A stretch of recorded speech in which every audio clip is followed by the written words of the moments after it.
अस्सलामुअलैकुम। Voice of nation के साथ मैं हूं महक सुहेल और आज मैं मौजूद हूं खान शहनवाज मल्लिक के घर। जी हाँ, मैं मौजूद हूं एक ऐसे एसएचओ के घर जिन्होंने अपने कैदी से कुरान शरीफ की बुनाई करना सीखी। और ना ही सिर्फ ये 10 साल की कम अरसे में इन्होंने पूरा कुरान शरीफ बुन कर डाला है। मैं आपको दिखाती हूँ उनके खूबसूरत आर्ट पीस जो मेरे साथ ही आप देख सकते हैं। ये सारे जो आर्ट पीस हैं इन्होंने बनाए हैं और इसकी खूबसूरती के और इसकी नफासत की तो क्या ही कहने, बड़ी खूबसूरती से जो है वो इन्होंने इसको बुना है। और इसमें जो है वो आर्ट, जिसमें जो लागत होती है वो क्या होती है, इसकी जो बुनाई होती है उसमें कितना टाइम लगता है, किस तरह जो है वो ये करते हैं, फैमिली सपोर्ट करती है कि नहीं करती, और क्या क्या चीज़ें हैं, क्या क्या बैकग्राउंड्स हैं, क्या ड्रॉबैक रहे हैं इस अरसे में इनके दौरान, और इसका फ्यूचर क्या है। और अगर हमारे इंटरनेशनल व्यूअर्स जो हमें देख रहे हैं इनसे कॉन्टैक्ट करना चाहते हैं तो वो किस तरह कर सकते हैं, तो आइए इनसे बात करते हैं।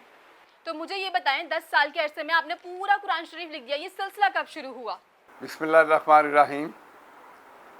मैं जो कि पुलिस इंस्पेक्टर आपको बताया रिटायर्ड हुआ हूँ, तो सर्विस के दौरान हमारा जेल जाना रहता था।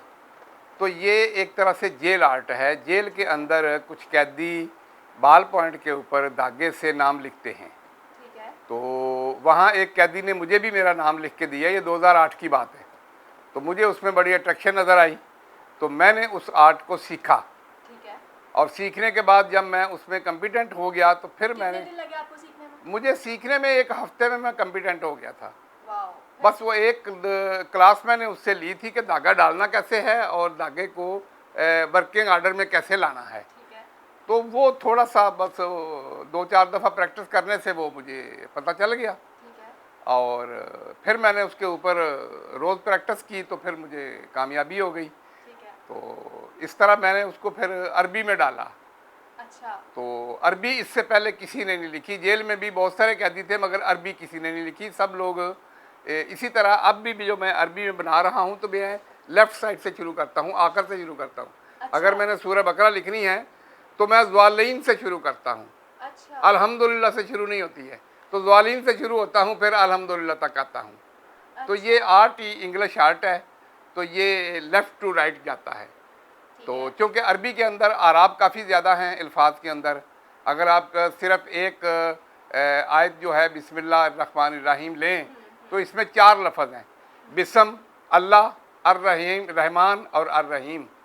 मगर इसके अंदर आराब 17 है। अच्छा। तो 4 अल्फाज के ऊपर 17 आराब हैं। इस हिसाब से आप क्वांटिटी देख लें कि कुरान पाक में करोड़ों की हिसाब से, लाखों के हिसाब से वो आराब हैं। और अगर एक भी आराब मिस हो जाए तो ये आर्ट ऐसा मुश्किल है कि इसमें रिकवरी नहीं है। अच्छा। आप उसकी दुरुस्तगी नहीं कर सकते, कोई चीज़ ऊपर से इंडोज नहीं कर सकते, कोई अमेंडमेंट नहीं कर सकते। अगर ये गलती हो गई है तो गलती है गलती, आपको दूसरी पेंसिल बनानी पड़ेगी। पूरे कुरान पाक की बुनने में मेरे पास कम से कम 250 पेंसिलें हैं जो ज़ईफ़ पेंसिलें हैं। वो मैंने सेट असाइड रखी हुई हैं और मैं उसकी जगह दूसरी पेंसिल बना लेता हूँ। फिर तो गलती तो हो जाती है। तो बाकी ये है कि एक पेंसिल 4-5 दफ़ा चेक होती है और जब मुकम्मल तौर पर चेक हो जाती है तो फिर ही वो अपनी जगह पर जाके फिक्स होती है। अच्छा, मुझे ये बताएं कितना अरसा लगता है एक कुरान शरीफ को लिखने में? इसमें मुझे 10 साल का अरसा लगा है। 10 साल मुसलसल मैंने इस काम को किया है। ठीक है। ये काम बहुत ही मुश्किल और बहुत ही असाब को थका देता है, क्योंकि ये बुनाई है। इसके अंदर ना सुई कोई इंस्ट्रूमेंट इस्तेमाल हुआ है, ना सुई है, ना स्याही है, ना कागज़ है, ना कपड़ा है, सिर्फ धागा है और ये उंगलियां हैं। ठीक है। और ये बिल्कुल ही दुनिया का अनोखा और मुनफर्द एक आर्ट है। इसको आर्ट ऑफ हैंडीक्राफ्ट भी कह सकते हैं, प्लस कैलीग्राफी। और ये बहुत मुश्किल आर्ट है और इसमें बड़ा टाइम लगता है। एक दिन में सिर्फ 5-6 पेंसिलें बनती हैं। अच्छा। और यही एवरेज इसकी पड़ती है। क्या आप दावा कर रहे हैं कि आपके अलावा पूरे पाकिस्तान में, या ये कहूँ कि इंटरनेशनल लेवल में, ये काम किसी ने नहीं किया? तो मैं गलत हूँ? जी बिल्कुल आप सही है। ये काम वर्ल्ड यूनिक है। वर्ल्ड में मेरे पास इनकी शहादतें मौजूद हैं। अच्छा। कि वो लोग जिन्होंने वर्ल्ड देखी है। मेरे पास जो कमेंट्स बुक है उसके अंदर हाई कोर्ट के एक रिटायर्ड जस्टिस ज़वार हुसैन जाफरी हैं, उन्होंने अपने रिमार्क्स में लिखा है, मैंने इससे पहले ऐसा मुनफर्द आर्ट नहीं देखा। और मेरी पहली exhibition art council of Pakistan में हुई थी और पूरी आर्ट काउंसिल इस बात की शहादत है, गवाह है कि ये आर्ट इससे पहले नहीं उन्होंने देखा। अच्छा। तो ज़ाहिर है ये वर्ड यूनिक है। हमारे पास आज इत्तेफाक से कुछ चीज़ें ऐसी हैं, इससे पहले कभी नहीं हुई। डॉक्टर की डिग्री से पहले कभी किसी ने नहीं बनाया इस तरह के माहौल में, बुनाई से लिखा है, इस तरह के धागे से कुरान शरीफ लिखना पहले हजरत है। तो मुझे ये बताइए, एक छोटी सी आयत लिखने में कितना टाइम लगता है? ये जो छोटी सी छोटी आयत है, वो सबसे छोटी आयत तो सूरह इखलास है, उसकी 3 पेंसिलें हैं। वो मैंने काफ़ी ज़्यादा बनाई हैं, मेरे गिफ्ट ज़्यादा वही उसी के जाते हैं। फिर सूरत फातिहा है, सूरत फातिहा की 7 पेंसिलें हैं। सूरत फातिहा मैं एक दिन में बना लेता हूँ, अच्छा। 7 पेंसिलें मैं बना लेता हूँ। और बीवी, बच्चे, खानदान वाले आपको कितना सपोर्ट करते हैं? मेरा पूरी ख़ानदान में मेरी पूरी सपोर्ट है। इसके अंदर इसका मटेरियल का जो खर्चा है, ये कोई तकरीबन 30 लाख का खर्चा है, जिसमें 10 लाख की सपोर्ट मेरी फैमिली की है, जिसमें बांजे, बांजियाँ, खाला, खालू, मेरी बीवी ने अपना जेवर इसमें खुशी में दिया हुआ है। मैंने अपना मकान बेच कर, क्योंकि ज़ाहिर है 10 साल पे बैठ के खाया भी तो है ना, इसके अलावा हमने और कोई काम तो नहीं किया ना। फिर बाकी ज़रूरियात, मेरा बाईपास हुआ था, मेरा एंजियोप्लास्टी हुई थी, मेरी बेगम की एंजियोप्लास्टी हुई है, वो शुगर पेशेंट भी हैं। अच्छा। तो ख़ानदान की तरफ से मुझे फुल सपोर्ट है, उन्होंने मुझे पूरा फ्री हैंड दिया हुआ है कि आप ये काम कर रहे हैं। वो समझ रहे हैं कि ये काम अच्छा है, और हमारा अगर भारत कर रहा है तो हमारे लिए भी ये एक अच्छा है, तो सारे मिल के मुझे सपोर्ट करते। क्या आपको हुकूमती सतह पर वो पजीराई मिली है जिसके आप मुस्तहिक हैं? हुकूमती सतह पे तो किसी किस्म की पजीराई नहीं है, क्योंकि हुकूमती जितने भी अदारे हैं, हमने वज़ीर आला से लेके गवर्नर तक हमने अप्रोच की कि वो हमारी नुमाइश का आकर इफ्तिताह ही कर लें, मगर हमें इतनी भी उनकी तरफ से कोई सपोर्ट नहीं मिली।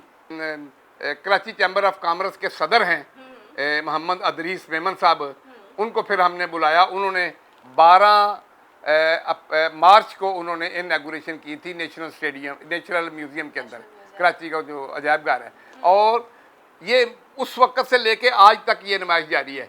इतनी लंबी एग्जीबिशन पाकिस्तान में रिकॉर्ड ही नहीं है। अच्छा। और मुझे ये बताइए कि किन किन ज़मानों में अरबी के अलावा आपने बुनाई की है? मैंने उर्दू में भी बहुत कुछ लिखा है और इंग्लिश में भी बहुत कुछ लिखा है। इंग्लिश में मैंने पूरा जो बाइबल का एक चैप्टर है, पहला चैप्टर, वो मैंने पूरा लिखा है, वो वहाँ डिस्प्ले में है। और उर्दू में मैंने अंजील के कुछ पोर्शन लिखे हैं, अंजील की कुछ दुआएं हैं, वो मुझे ज़ाहिर है हमने सारी बरादरी को ये भी, वो जिस तरह कहते हैं कि जी आमन तो बिल्लाह व मलाइकते ही व कुतुबे ही व रुसले ही, तो पूरी किताबों पे ईमान जो है वो हमारे ईमान का एक हिस्सा है। हमारा ईमान मुकम्मल ही नहीं होता जब तक हम उन किताबों पर ईमान ना लाएं। तो उन किताबों के वो हिस्से जो कुरान से ममासलत रखते हैं, जिनमें कोई इख्तलाफ नहीं है। रसूल पाक सल्लल्लाहु अलैहि वसल्लम ने शुरू में कफ़ार मक्का को और अंसार को और अहले यहूद को क्या कहा था? यही कहा था कि जिन बातों में हम मुश्तरक हैं उनमें तो हमारे साथ शामिल हो जाओ ना। बिल्कुल ठीक। तो मुझे ये बताएं, सिर्फ पाकिस्तान में या पाकिस्तान से बाहर से भी लोग अगर आपकी आर्ट को खरीदना चाहते हैं तो वो किस तरह आपसे कांटेक्ट कर सकते हैं? वो खरीदना चाहे तो रब्ता कायम कर सकते हैं। किस तरह रब्ता कर सकते हैं? वंडरफुल कुरान के नाम से मेरी वेबसाइट भी है, वहाँ भी रब्ता कायम कर सकते हैं। मेरा टेलीफोन नंबर भी है। और इस वक्त नेशनल म्यूजियम के अंदर कंटिन्यू मेरी एग्जीबिशन जारी है। यंगस्टर्स को बड़ी मोटिवेशन मिलेगी आपकी इस आर्ट को देखकर, तो बड़ा जो है मुतासिर होंगे आपसे। अगर आपसे कोई सीखना चाहे तो आप सिखाएंगे? जी मैं बिल्कुल सिखाऊंगा। कम अज़ कम 400 स्टूडेंट और स्टाफ जो है ये कराची यूनिवर्सिटी का दौरा कर चुका है। अच्छा। और उनके साथ मेरी मीटिंग हो चुकी है, उनके साथ फ़ोटो हैं, उन्होंने बड़ा इंटरेस्ट भी लिया। एक दो ने पेंसिल भी मुझसे, वो जो मैं बना रहा था बिस्मिल्लाह की पेंसिल, एक दो वो भी उन्होंने ली। लास्ट मैसेज क्या देना चाहेंगे हमारे व्यूअर्स को जो आपको देख रहे हैं या जो आपसे कांटेक्ट करना चाहते हैं, जो आपसे सीखना चाहते हैं, उनको क्या मैसेज प्रोवाइड करना चाहेंगे आप? जी मैं सिर्फ उनको शुक्रिया अदा करता हूँ और मुझे अपनी दुआओं में याद रखें। और मेरी आखिरी ख्वाहिश जो है वो भी यही है कि मैं पेंसिल बना रहा हूँ और मेरा सांस निकल जाए और मैं यही काम करता करता इस दुनिया से जाऊँ। कुरान के लिए यही है कि इसको एक गैलरी दी जाए, जिस गैलरी में मुस्तकिल तौर पर, ये पाकिस्तान की प्रॉपर्टी है, लोग दुनिया में बाहर जाते हैं। मैंने देखा है कि लंदन जाके लोग 50-50 पाउंड दे के म्यूज़ियम को देखते हैं, एक एक म्यूज़ियम को देखते हैं। लंदन के अंदर को 7 बड़े म्यूज़ियम है, मैंने भी वो सारे म्यूज़ियम देखे हुए हैं। कैलीग्राफी का एक भी म्यूज़ियम नहीं है वहाँ पर, अब शायद बन गया हो, मुझे नहीं पता। तो मैं चाहता हूँ कि लोग बाहर से आएँ इसका दीदार करने के लिए। जो भी आता है इसको देखता है वो उसके लिए ये हैरान कुन है। और ये दुनिया का पहला बुना हुआ कुरान पाक है, बल्कि मैं तो यहाँ तक कहता हूँ कि ये दुनिया का पहला और आखिरी बुना हुआ कुरान पाक है। मुझे 10 साल लगे हैं और मैंने इसको बनाया है। मैं तो एक बूढ़ा आदमी हूँ, 70 साल की उम्र में मैंने, इस वक्त मैं 68 में जा रहा हूँ, 2 कम 70 में। तो मैंने इसको मुकम्मल किया और आगे भी इसको करूँगा। ये वो कुरान पाक है जिससे मैं कुरान पाक जब बुन रहा होता हूँ तो मैं इससे रहनुमाई लेता हूँ, इसको देखता हूँ, इसको फॉलो करता हूँ। मैं जिस तरीके से ये आप देख रहे हैं कि ये सूरह बकरा है, तो ये सूरह बकरा यहाँ से जब मैं लिखना शुरू करता हूँ तो मैं ज़वालीन से शुरू करता हूँ। इसकी 7 आयात हैं, ज़वालीन से पीछे जा के इस तरह ये ऊपर तारीखें भी लिखी हुई हैं। ये मैंने कोई कम से कम 200 मरतबा बनाई है। ये कच्ची पेंसिल से मार्किंग हुई है। तो इस कुरान पाक से मैं लिखता हूँ। ये इस तरह मेरे उल्टे हाथ के ऊपर होता है। जब मैं बुन रहा होता हूँ तो एक नज़र देखता हूँ, क्योंकि अराब को काफ़ी देखना पड़ता है। बार बार एक लफ्ज़ बुनने में भी इसको को 10 मरतबा मैं कुरान पाक को देखता हूँ।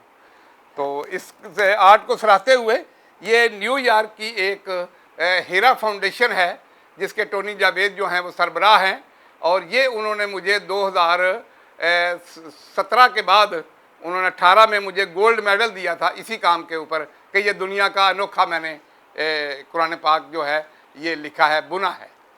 तो ये आप देख रहे हैं खूबसूरत आर्ट पीस मेरे हाथ में है और मुझे तो ये बड़ा पसंद आया। मैं बड़ी मुतासिर हुई आज खान शाहनवाज मल्ली साहब से। तो इसी के साथ मैं आपसे अलविदा लेना चाहूँगी और इस मोटिवेशन के साथ कि भाई अगर मुझे सीखना है तो मैं इन्हीं के पास आऊँगी।